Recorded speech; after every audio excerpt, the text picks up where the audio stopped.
नमस्कार, आप सभी का स्वागत है लेक्चर 4 पार्ट 2 में, जहां हम फ्रीक्वेंसी डिस्पर्शन के बारे में और अत्यधिक जानकारी प्राप्त करेंगे।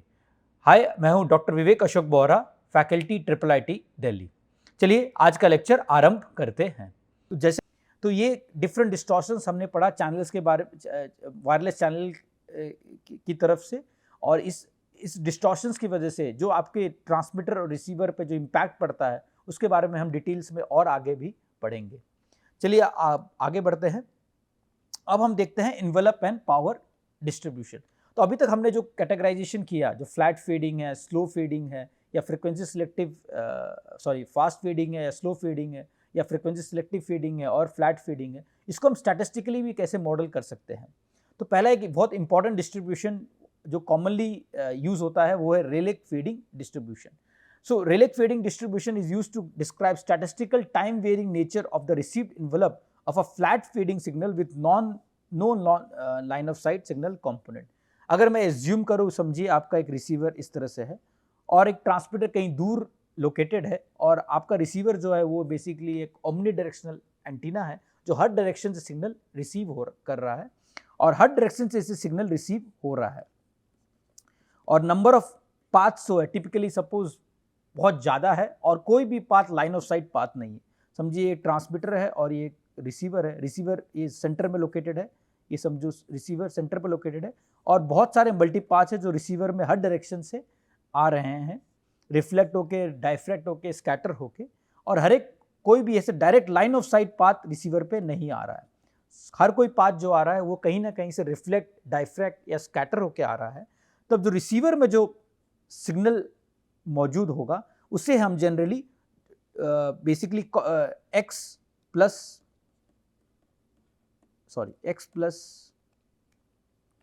जे वाई के माध्यम से डिनोट कर सकते हैं। ये जो x है और ये y है, ये जनरली इसको zero main Gaussian random variable कह सकते हैं, क्योंकि आपके नंबर ऑफ अगर पाथ्स इनफाइनाइट है, अगर मैंने सेंट्रल लिमिट थ्योरम के बारे में ज़्यादा डिटेल्स में नहीं बताऊंगा, क्योंकि मुझे विश्वास है आपने कई और लेक्चर में भी सेंट्रल लिमिट थ्योरम के बारे में पढ़ा होगा, या कोई बेसिक कम्युनिकेशन कोर्स या सिग्नल एंड सिस्टम्स कोर्स में भी सेंट्रल लिमिट थ्योरम के बारे में जनरली बताया जाता है। इसका फंडामेंटल प्रेमाइस ये है कि अगर आपके नंबर ऑफ पाथ्स बहुत ज़्यादा है, नंबर ऑफ इवेंट्स बहुत ज़्यादा है, तो सम ऑफ द इवेंट्स, अगर आप ये इवेंट्स के सम लोगे तो बेसिकली एक Gaussian distributed random variable generate होता है। तो इसी सेंट्रल लिमिट थ्योरम का हम उपयोग करके ये बता सकते हैं, अगर नंबर ऑफ पाथ्स बहुत ज़्यादा है और ईच पाथ जो है आपका इंडिपेंडेंट और आइडेंटिकली डिस्ट्रीब्यूटेड है, अलग अलग है, इंडिपेंडेंट है दूसरे पाथ से, there is no correlation among the paths, तब जो आपके रिसीवर पे जो सिग्नल रिसीव होगा, अगर हम उसे इस फॉर्म में लिख देते हैं x प्लस जे वाई, रियल पार्ट x और कॉम्प्लेक्स पार्ट y, तो x और y जो होगा वो zero mean Gaussian random variable होगा। So if x and y are independent random variables with standard normal distribution, standard normal in the sense, standard normal distribution means mean आपका 0 है और sigma 1 है, और दोनों गॉसियन डिस्ट्रीब्यूटेड रैंडम वेरिएबल है, तब इनका एम्पलीट्यूड, और इसे इन्वेलप भी बोलते हैं, इन्वेलप जो जनरेट होगा वो जनरली हम इसे बोल सकते हैं z जो होगा इसमें वो है रेलेक डिस्ट्रीब्यूशन। ये है रेलेक डिस्ट्रीब्यूशन। इसको हम देखेंगे, हम इसे अपने वायरलेस चैनल में या रिसीव चैनल में किस तरह से इंटरप्रेट कर सकते हैं। तो ये रेलेक जो फेडिंग है और रेलेक डिस्ट्रीब्यूशन रैंडम वेरिएबल है, it is generally used to model receive signal variation urban areas with heavy clutter and non line of sight propagation. जैसे मैंने बताया, ये रेलेक फेडिंग रैंडम वेरिएबल जो है और रेलेक फेडिंग डिस्ट्रीब्यूशन जो है, ये जनरली कोई अर्बन क्लटर जहाँ पर बहुत सारे non line of site paths है ट्रांसमीटर और रिसीवर के बीच में, उसे मॉडल करने के लिए काफ़ी उपयोग होता है। तो चलिए आगे बढ़ते हैं। अब मैं बताऊंगा कि वायरलेस चैनल को हम रेलेक फेडिंग के माध्यम से किस तरह लिख सकते हैं। तो अगर आपको याद होगा, हमने low pass equivalent of the received signal जो हमने पढ़ा था इक्वेशन 2.2 पे, R of T real part of something, और उसका लो पास इक्विवेलेंट जो हमने पढ़ा था वो है V of T. Low pass equivalent, जैसे मैंने पहले भी बताया है, it just ignores the high frequency variations. ये आपके ई जे 2 पाई एफ सी टी जो आपका हाई फ्रीक्वेंसी वेरिएशन है, इसे जनरली इग्नोर करते हैं, एज्यूम करते हैं जो हाई फ्रीक्वेंसी वेरिएशन जो ट्रांसमीटर में है और जो रिसीवर पे है वो सेम है, और जो जो थोड़ी बहुत वेरिएशंस आ रही है हाई फ्रिक्वेंसी की वजह से, वो फिल्टरिंग के द्वारा हम उसे निकाल सकते हैं। तो लो पास इक्विवेलेंट जो है V of T of the received signal, जो हमने पहले भी पढ़ चुका है, उसको इस माध्यम से हम लिख सकते हैं। जो अल्फा आई टी है वो बेसिकली जैसे हमने बताया था, वो चैनल एटेन्यूएशन या चैनल गेन या चैनल एम्पलीट्यूड के माध्यम से लिख सकते हैं। फाई आई टी जो फेज है चैनल का, उसके माध्यम से लिख सकते हैं। और टाउ आई टी जो है वो है डिले ऑफ द मल्टीपाथ कंपोनेंट्स, उसके माध्यम से लिख सकते हैं। और एन जो इसमें है वो है नंबर ऑफ मल्टीपाथ कंपोनेंट्स। अगर मैं ये एज्यूम करूं ये फ्लैट फेडिंग चैनल है, हमने जैसे पढ़ा अगर फ्लैट फेडिंग चैनल के लिए जनरली आपका सिंबल पीरियड जो होगा वो डिले स्प्रेड से कहीं ज़्यादा होगा। अगर आपका फ्लैट फेडिंग चैनल है तो आपका जो सिंबल पीरियड होगा वो डिले स्प्रेड से कहीं ज़्यादा है। इसका मतलब अगर ये सिग्मा टी से ज़्यादा है, इसका मतलब कोई भी मल्टीपाथ कंपोनेंट जो है वो उसका जो डिले मैक्सिमम डिले है वो बेसिकली सिंबल पीरियड से काफ़ी कम है। तो बेसिकली आपका जो भी मल्टीपाथ कंपोनेंट है वो सिंबल पीरियड से काफ़ी कम है, उसका डिले काफ़ी कम है। तो इस चीज़ का अगर मैं यूज़ करूँ तो मैं जो ट्रांसमिटेड सिंबल है, जो डिले ट्रांसमिटेड सिंबल जो रिसीवर पे रिसीव हो रहा है, अगर ये एज्यूम करूँ सिंबल पीरियड आपका बहुत ज़्यादा है डिले स्प्रेड के मुकाबले, तो इसको मैं इस फॉर्म में लिख सकता हूँ। क्योंकि आपका डिले बहुत कम है एज कम्पेयर टू आपका सिंबल ड्यूरेशन, तो एक ही सिंबल ड्यूरेशन में जितने मल्टीपाथ्स है सब आ रहे हैं। तो इसके बेसिस पे हम ये लिख सकते हैं कि u of t minus tau I T will be very close और approximated to u of t, क्योंकि आपके जितने भी डिलेज है उसकी लेंथ काफ़ी कम है एज कम्पेयर टू आपकी ट्रांसमिटेड सिंबल ड्यूरेशन की। इसके आगे हम देखते हैं अगर ये कंडीशन है, इसे हम जनरली नैरो बैंड अप्रॉक्सीमेशन भी बोलते हैं। नैरो बैंड अप्रॉक्सीमेशन क्यों? क्योंकि आपके सिंबल पीरियड ज़्यादा है, इसका मतलब आपकी ट्रांसमिटेड सिग्नल बैंडविड्थ कम है। अगर ट्रांसमिटेड सिग्नल बैंडविड्थ टिपिकली कम है तो जनरली हम इसे नैरो बैंड सिग्नल के अप्रॉक्सीमेशन के माध्यम से भी कह सकते हैं। तब जब ये अप्रॉक्सीमेशन वैलिड है तो हम जो इक्वेशन हमने देखा ऊपर V of T equal to ये, इसे हम इस फॉर्म में भी लिख सकते हैं क्योंकि हमने अप्रॉक्सीमेशन लिया है u of t minus tau y t will be very very close to u of t। अगर इसको हम गौर से देखेंगे और इसके बेसिस पे अगर हम चैनल इंपल्स रिस्पांस निकालेंगे तो आपका channel impulse response will be something like this, summation over all the multipath components phi I t e to the power minus j alpha I t e to the power minus j phi I t। alpha I t वो same है, it's like a channel attenuation channel gain, it's a summation over all the different paths जितने भी multipaths है। और phi I t जो है वो आपका फेज ऑफ ईच मल्टीपाथ कंपोनेंट और इसे डॉपलर स्प्रेड की वजह से जो फेज इंड्यूस्ड हो रहा है उसे भी ये मॉडल करता है। अगर मैंने इसमें ये एज्यूम किया, अगर आप एच ऑफ टी को गौर से देखोगे, अगर मैंने ये एज्यूम किया नंबर ऑफ मल्टीपाथ कंपोनेंट्स बहुत ज़्यादा है, तो सेम एजम्पशन मैंने पिछले स्लाइड में भी किया था फॉर रिलेक फीडिंग। अगर मैं ये एज्यूम करता हूँ कि नंबर ऑफ मल्टीपाथ कंपोनेंट्स बहुत ज़्यादा है और कोई भी ट्रांसमीटर और रिसीवर के बीच में कोई भी dominant line of sight component नहीं है, तो इसे भी मैं इस फॉर्म में लिख सकता हूं। ये बहुत ही इंपॉर्टेंट इन्फरेंस है जो मैं यहाँ ले रहा हूं। It can be shown that for large N आपका नंबर ऑफ मल्टीपाथ कंपोनेंट्स बहुत ज़्यादा है और यूनिफॉर्म स्केटरिंग इन्वायरमेंट है, हर तरफ से रिसीवर पे इंफॉर्मेशन आ रही है और कोई भी इंफॉर्मेशन लाइन ऑफ साइट नहीं है, हर information non line of sight है। तो मैं एच ऑफ टी को इस फॉर्म में लिख सकता हूं, H R T plus H I T. H R T is the real part of H of T, sorry, और H I T will be the complex part of H I T. So both of them H R T और H I T जो भी दोनों ही zero mean Gaussian random variables होंगे। ये basically standard normal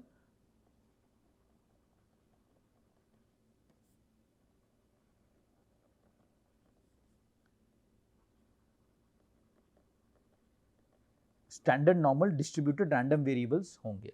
standard normal distributed random variables होंगे with mean of 0 और variance of 1, दोनों mean of 0 and variance of 1। ये हमने पहले ही देख चुका है कि अगर रियल पार्ट भी आपका standard normal distributed random variable है और इमेजिनरी पार्ट भी आपका अगर standard normal distributed random variable है, तो मैं एम्पलीट्यूड जो उसका होगा, इन्वेलप जो होगा उसका, वो होगा रेले डिस्ट्रीब्यूटेड, वेयर जो फेज कंपोनेंट होगा समेशन वगैरह के बाद जो फेज कंपोनेंट होगा वो जनरली यूनिफॉर्मली डिस्ट्रीब्यूटेड होगा फ्रॉम 0 to 2 पाई। कोई कोई ऑथर्स इसे -पाई टू पाई के माध्यम से भी डिनोट करते हैं। ये बहुत ही इंपॉर्टेंट कंक्लूजन है। जो आपका चैनल है एच ऑफ टी, जो वायरलेस चैनल है, एज लॉन्ग एज ये कंडीशन सेटिस्फाई हो रहा है कि आपके नंबर ऑफ मल्टीपाथ्स बहुत ज़्यादा है, very close to more, there is no definite number but बहुत ज़्यादा in the sense very close to infinity भी कभी कभी बोलते हैं, बट अगर बहुत ज़्यादा है तो central limit theorem generally approximation होता है उसमें, तो बहुत ज़्यादा है। और अगर आपका यूनिफॉर्म स्केटरिंग इन्वायरमेंट है विदाउट लाइन ऑफ साइट तो एच ऑफ टी को इस फॉर्म में लिख सकते हैं। और जो एम्पलीट्यूड होगा एच ऑफ टी का या एनवेलप जो एच ऑफ टी का होगा वो जनरली रेलेक फेडिंग डिस्ट्रीब्यूटेड होगा, वेयर जो फेज होगा, जो ये फेज कंपोनेंट होगा वो यूनिफॉर्म डिस्ट्रीब्यूटेड होगा। तो मैं इसको अगर एम्पलीट्यूड और mod of H of T को जेड ऑफ टी से डिनोट करता हूं तो in this case Z of T is nothing but a Rayleigh distributed random variable. ये बहुत ही इंपॉर्टेंट कंक्लूजन है ये, लेकिन इसी बात पर निर्भर करता है कि आपके जो नंबर ऑफ स्कैटरर्स है वो it's a very large number of scatterers और uniformly it's a uniform scattering environment without any line of sight path between transmitter and the receiver. अगर मैं चैनल को इस फॉर्म में डिनोट कर सकता हूं तो रिसीव जो सिग्नल होगा वो भी बेसिकली जो रिसीव सिग्नल होगा वी ऑफ टी वो भी एक basically Gaussian distributed random variable होगा with real part and imaginary part zero mean Gaussian random variables, assuming आपका जो transmitted U of T is equal to 1।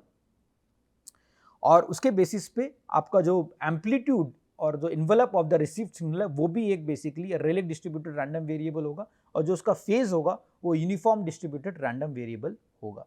ये बहुत ही इंपॉर्टेंट कंक्लूजन है। इसके बेसिस पे हम ये कह सकते हैं कि जो भी आपका रिसीव्ड सिग्नल है उसको हम as a Rayleigh fading channel और इसको basically as a Rayleigh fading distributed random variable के माध्यम से एनालाइज कर सकते हैं।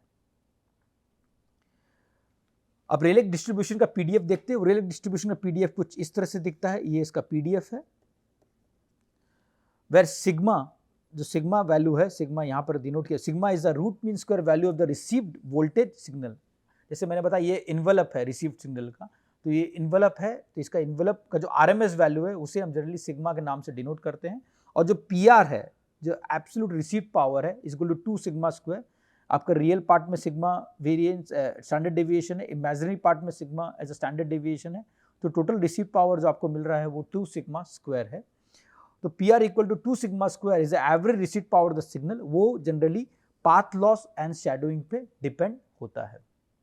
जो आपका एवरेज रिसीव पावर है वो पाथ लॉस एंड शैडोइंग पे डिपेंड होगा, बट आपका इंस्टेंटेनियस जो रिसीव पावर है वो जनरली फ्लक्चुएट होगा क्योंकि आपका जो फेज कंपोनेंट है वो फ्लक्चुएट हो रहा है। ये वेरी वेरी इंपॉर्टेंट ये है। So the corresponding cumulative distribution, अगर मैं इसका सीडीएफ निकालूं, ये पीडीएफ है, सीडीएफ हम आसानी से इसको इंटीग्रेट करके निकाल सकते हैं फ्रॉम 0 to z। ये भी यहाँ पर p ऑफ z होगा और ये यहाँ पर p of capital P of z होगा। तो इसका सीडीएफ अगर हम निकालें तो इसका value 1 minus exponentially z square by PR होगा। तो ये देखोगे आप, इसका अगर मैं प्लॉट करूँ तो ये सॉर्ट ऑफ इस माध्यम से इंक्रीज हो रहा है, और वेयर पीडीएफ अगर आप देखोगे ये पॉजिटिव रहता है generally because it's amplitude. In this case what we assume that आपका जो Rayleigh PDF extends from 0 to infinity और इसका जो वैल्यूज है ये ऑलवेज पॉजिटिव वैल्यूज है। चलिए रेलेक पीडीएफ के बारे में और थोड़ा जानकारी प्राप्त करते हैं। तो एक सिंपल न्यूमेरिकल देखते हैं। Consider channel with Rayleigh fading. इसमें एज्यूम किया गया है कि ट्रांसमीटर और रिसीवर के बीच में जो चैनल है वो रेलेक फेडिंग चैनल है, जिसके बारे में हमने अभी फिलहाल पढ़ा है। और इसका जो आरएमएस वैल्यू है बिफोर सिग्नल डिटेक्शन, जो सिग्मा वैल्यू है, रूट मीन स्क्वायर वोल्टेज है जो बेसिकली वो है square root of 50 millivolt. Find the probability the receive signal is below 10 millivolt. तो आपको रूट मीन स्क्वायर वैल्यू दिया हुआ है sigma equal to square root of 50 volt, तो आपका रिसीव पावर क्या होगा 2 सिग्मा स्क्वायर यानी 2 into 50 is equal to 100। Okay, और आपका थ्रेशोल्ड जो दिया गया है Z वो है 10 मिलीवोल्ट्स। आपको ये पता लगाना है कि उसकी प्रोबेबिलिटी क्या है, जो रिसीव्ड सिग्नल है वो एक थ्रेशोल्ड जो दिया गया 10 मिलीवोल्ट से उससे कम है। तो बेसिकली आपको इसमें आउटेज या तो CDF निकालना है। What is the probability that your signal, जो आपका सिग्नल है Z, वो कैपिटल Z से कम है, यानी 0 to Z, जो आपका PDF हमने ऑलरेडी निकाला है। तो इसको हम अगर सॉल्व करेंगे तो इसकी हम प्रोबेबिलिटी निकाल लेंगे कि आपकी जो रिसीव्ड सिग्नल है वो 10 मिलीवोल्ट से कम है, कितनी बार और कितनी बार कम है, इसकी प्रोबेबिलिटी क्या है। तो from equation 2.16 what is the probability that your received signal is less than 10, तो इसको हम 0 to 10 PR, सॉरी यहाँ पर PZ होगा, PZ equal to 1 upon exponential ये जस्ट 10 स्क्वायर, तो आपका थ्रेशोल्ड 10 है तो 10 square divide by 20 into 50 millivolt जो है, तो 20 इंटू 50, तो ये जो एक्सप्रेशन 2.16 से हमने ले लिया है, तो इसकी अगर वैल्यू देखोगे आ रही है कुछ अप्रॉक्सीमेटली 0.6321। अगर इसको मैंने सॉल्व करूँ 1 माइनस एक्सपोनेंशियल माइनस 1, तो इसकी वैल्यू आ जाएगी 0.6321। इससे हम क्या इन्फ्रेंस निकाल सकते हैं, इससे एक इंपॉर्टेंट इन्फ्रेंस हम ये निकाल सकते हैं कि 63% ऑफ द टाइम जो आपका ट्रांसमिटेड सिग्नल है वो 10 मिलीवोल्ट से कम है। यानी आउटेज अगर आप देखोगे, या तो आपके CDF, इस केसेस में CDF and outage are the same, तो अगर आप ये इस पर अगर गौर फरमाओगे, इससे आप ये पता लगा लोगे कि आपकी जो इवन आपका जो RMS वैल्यू, जो सिग्नल की RMS value square root of 50 थी, बट 63% ऑफ द टाइम ये सिग्नल 10 मिलीवोल्ट से भी कम होगा। अगर आपका रिसीवर थ्रेशोल्ड आपने 10 मिलीवोल्ट सेट किया है तो 63% ऑफ द टाइम आपका रिसीवर काम नहीं करेगा। This is a very very important conclusion that we can obtain from this numerical, कि 63% ऑफ द टाइम अगर आपका रिसीवर थ्रेशोल्ड 10 मिलीवोल्ट्स है और आपका अगर RMS value square root of 50 millivolt है, तब ये काम नहीं करेगा। तो इसमें मैंने प्लॉट किया है, इस पे रेलेक फीडिंग 2 डॉपलर फ्रिक्वेंसीज के लिए प्लॉट किया। अगर आप गौर फरमाओगे कि रेलेक फीडिंग है वो बेसिकली इंस्टेंटेनियस पावर उसकी चेंज हो रही है, और that is also dependent on the time. तो आपका अगर आप डॉपलर स्प्रेड कम है 10 हर्ट्ज है, तो बेसिकली आपका कोहेरेंस टाइम बहुत ज़्यादा है। अगर आपका डॉपलर स्प्रेड थोड़ा बढ़ गया 100 हर्ट्ज पे, तो आपका कोहेरेंस टाइम कम हो गया है। तो बेसिकली इसकी बेसिस पे आप देखोगे जब 10 हर्ट्ज की फ्रीक्वेंसी है तो आपके रेलेक फीडिंग में वेरिएशंस कम है, वेरे जब डॉपलर स्प्रेड आपका बढ़ के 100 हर्ट्ज हो गया है तो आपका रेलेक फीडिंग में वेरिएशंस, चैनल वेरिएशंस जो है काफ़ी हद तक काफ़ी बढ़ गए हैं।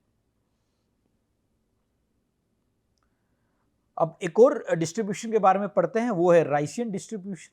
इसमें और रेलेक में एक मेजर डिफरेंस और एक अंतर ये है कि हमने जो रेलेक फीडिंग में पढ़ा उसमें हमने एज्यूम किया कि there is no line of sight component between transmitter and the receiver. कोई भी ट्रांसमीटर रिसीवर के बीच में कोई भी लाइन ऑफ साइट कंपोनेंट नहीं है, तब हम उस चैनल को as a Rayleigh fading channel के माध्यम से मॉडल कर सकते हैं, as long as number of multipaths is very large and there are uniform scatterers and there is no line of sight component। अगर मैं वो line of sight component requirement जो रेलेक फीडिंग में थी उसको रिलैक्स कर दूं और इसका एज्यूम करूं कि there is one dominant line of sight component between transmitter and the receiver, और बाद बाकी जो components है, बाद बाकी जो paths है ट्रांसमीटर और रिसीवर के बीच में basically non line of sight path है, तब हम उस डिस्ट्रीब्यूशन को राइसियन डिस्ट्रीब्यूशन के नाम से जान सकते हैं। So when there is a dominant line of sight signal component between transmitter and the receiver, उस चैनल को हम जनरली रेसियन चैनल के माध्यम से जानते हैं, राइसियन रीसियन चैनल के माध्यम से भी जानते हैं। Commonly used to model received signal variations suburban or rural areas with light clutter। अगर कम क्लटर है ट्रांसमीटर रिसीवर के बीच में और there is always going to be a line of sight path transmitter receiver के बीच में, तब हम उस चैनल को बेसिकली राइसियन चैनल के माध्यम से मॉडल कर सकते हैं।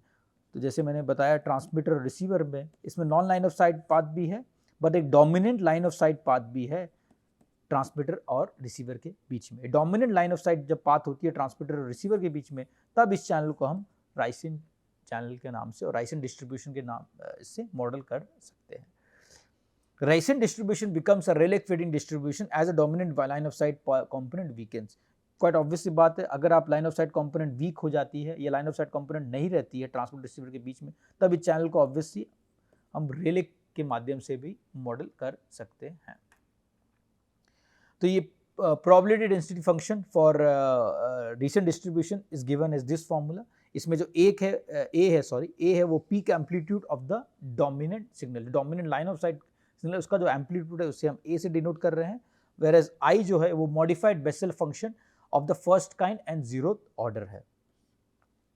सो Rician distribution is often described in terms of parameter के। जो रीसेंट डिस्ट्रीब्यूशन जनरली हम उसे पैरामीटर के माध्यम से भी डिनोट करते हैं। ये बेसिकली एक रेशियो है dominant line of sight component के पावर का और जो total receipt power from the remaining non line of sight component. जो रेशियो है वो basically A square by 2 sigma square है। अगर आपका ए स्क्वायर कम होते जा रहा है तो बेसिकली जैसे मैंने बताया, अगर आपका dominant line of sight component की पावर कम हो रही है तब ये channel as a Rayleigh fading channel की तरफ बढ़ता रहता है। तो K is a ratio of deterministic component to the variance of the multipath. Variance of the multipath हमने ऑलरेडी पढ़ा था रेलिक फेडिंग में, उसका हमने वैल्यू 2 सिग्मा स्क्वायर लिया है। और डिटर्मिनिस्टिक कंपोनेंट जैसे हमने देखा वो dominant line of sight component है, उसकी पावर a स्क्वायर है। K completely determines the Rician distribution. तो K जो फैक्टर है, जो रेशियो है dominant line of sight component और deterministic line of sight component divided by the variance of the multipath, वो कंप्लीटली एक रीसियन डिस्ट्रीब्यूशन को कैटेगराइज कर सकता है। जैसे मैंने बताया, अगर A टेंड्स टू 0, जब आपका dominant line of sight component tends to 0, जब वो वीक होने लगता है तब ये Rician distribution converges to a Rayleigh distribution. तब ये जैसे हमने देखा, अगर A इक्वल टू 0, अगर आप देखोगे इसका PDF ये जनरली रेलेग PDF है, और A इक्वल टू 2 जो दिख रहा है इस प्लॉट में वो है राइसियन PDF।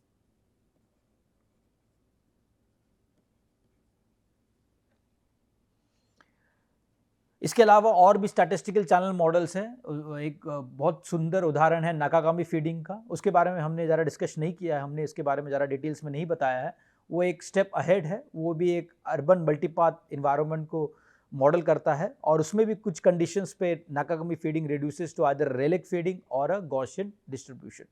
वो भी आजकल काफ़ी यूज़ हो रहा है एक अर्बन इन्वायरमेंट को और अर्बन मल्टीपाथ इन्वायरमेंट को मॉडल करने के लिए।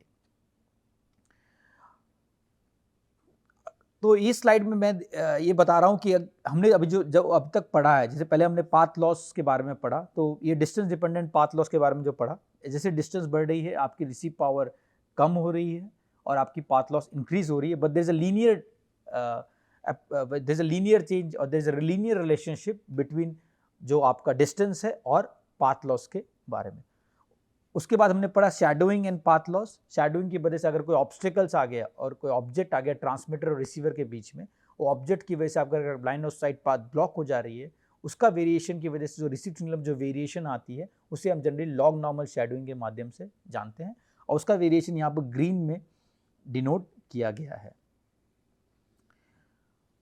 अब पाथ लॉस एंड शैडोइंग के अलावा अगर ट्रांसमीटर रिसीवर में बहुत सारे मल्टीपाथ हुए, ट्रांसमीटर रिसीवर में बहुत सारे मल्टीपाथ हुए, उसकी वजह से जो वेरिएशन आ रहा है, जो उसकी वजह से हमने पढ़ा, तो statistical nature of the channel और जो रिसीव सिग्नल जो इंस्टेंटेनियस वेरिएशन आ रहा है टाइप्स ऑफ मल्टीपाथ की वजह से, एम्पलीट्यूड ऑफ मल्टीपाथ ईच मल्टीपाथ की वजह से, या डिले ऑफ ईच मल्टीपाथ की वजह से, या फेस ऑफ ईच मल्टीपाथ की वजह से, उसे हम जनरली इस फॉर्म में डिनोट कर सकते हैं, जो instantaneous variation over log normal shadowing.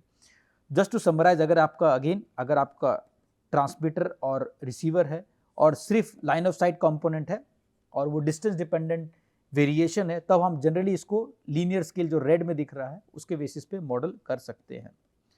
अगर डिस्टेंस के अलावा एक लाइन ऑफ साइट कंपोनेंट में कोई ऑब्जेक्ट आ गया और रैंडम ऑब्जेक्ट है, कभी मौजूद हो सकता है कभी मौजूद नहीं हो सकता है, तब इस चैनल को हम जनरली लॉग नॉर्मल शैडोइंग के माध्यम से मॉडल कर सकते हैं। इसके अलावा अगर ट्रांसमीटर और रिसीवर के बीच में बहुत सारे मल्टीपाथ्स भी है, लाइन ऑफ साइट भी है, लाइन ऑफ साइट ब्लॉक भी है, मल्टीपाथ्स भी है, तो इस चैनल को generally multipath shadowing and path loss के माध्यम से मॉडल कर सकते हैं। जो हमने यहाँ पर जो इंस्टेंटेनियस वेरिएशन जो दिख रहा है, ये basically multipath shadowing and path loss के माध्यम से वेरिएशन दिखता है। तो रिसीवर सिग्नल जो है वो बेसिकली डिपेंड करता है आपके ट्रांसमीटर और रिसीवर के बीच में चैनल किस तरह का है। अगर सिर्फ लाइन ऑफ साइट चैनल है और कोई ऑब्स्टेकल नहीं है, तो उसे हम generally very simple distance dependent path loss के माध्यम से मॉडल कर सकते हैं, जो हमने पढ़ा था। Receive power is equal to PT by D square, approximately equal to PT by और exactly proportional to PT by D square. अगर पाथ लॉस के अलावा शैडोइंग है तो हमने एक रैंडम वेरिएबल इंट्रोड्यूस किया, लॉग नॉर्मल शैडोइंग, और शेड्यूल, अगर पाथ लॉस शेड्यूलिंग के अलावा मल्टी पाथ्स भी है तो हमने देखा इसको बेसिकली स्टैटिस्टिकल नेचर से हम मॉडल कर सकते हैं और इसको डिले स्प्रेड, कोहेरेंस बैंडविड्थ, या तो फिर अगर रिसीवर मोबाइल भी है तो इसे हम जनरली कोहेरेंस टाइम और डॉपलर स्प्रेड के माध्यम से भी एनालाइज कर सकते हैं। उसके अलावा देखा अगर हम इस चैनल को स्टैटिस्टिकली मॉडल करना चाहें ट्रांसमीटर और रिसीवर के बीच में, और ये एज्यूम करें कि number of multipaths is very large, और जो रिसीवर है आपका बेसिकली ओमनी डायरेक्शनल एंटीना है और यूनिफॉर्मली हर डायरेक्शन से उसको सिग्नल रिसीव हो रहा है, तब इस चैनल को हम जनरली रेलेक फेडिंग के माध्यम से भी मॉडल कर सकते हैं। उसकी कैटेगराइजेशन हमने देखा। उसके अलावा हमने ये भी देखा अगर एक there is a dominant line of sight component between transmitter और रिसीवर, और उसके अलावा और मल्टीपाथ कंपोनेंट्स है ट्रांसमीटर और रिसीवर में, तब हम इसे राइसियन फेडिंग के माध्यम से भी मॉडल कर सकते हैं। तो ये different categorisation of wireless channel हमने पढ़ा और ये काफ़ी इंपॉर्टेंट कैरेक्टराइजेशन है। ये बेसिकली आपको हेल्प करते हैं एक चैनल को मॉडल करने के लिए, एक चैनल के बिहेवियर को समझने के लिए, और इस बिहेवियर के बेसिस पे आप ये पता लगा सकते हो कितना डेटा रेट या कितना सिंबल रेट आप इस चैनल से भेज सकते हैं बिना किसी डिस्टॉर्शन के। अगर आपको इस चैनल से वो डेटा रेट जो कोहेरेंस बैंडविड्थ से ज़्यादा है, अगर आपको किसी सिग्नल बैंडविड्थ अगर कोहेरेंस बैंडविड्थ से ज़्यादा है तो आपको रिसीवर पे some form of inter symbol interference mitigation या इक्वलाइजेशन लगानी पड़ेगी ताकि आपका रिसीवर परफॉर्मेंस डिग्रेड ना हो। इसके साथ ही मैं आज का लेक्चर समाप्त करता हूँ। धन्यवाद। Thank you.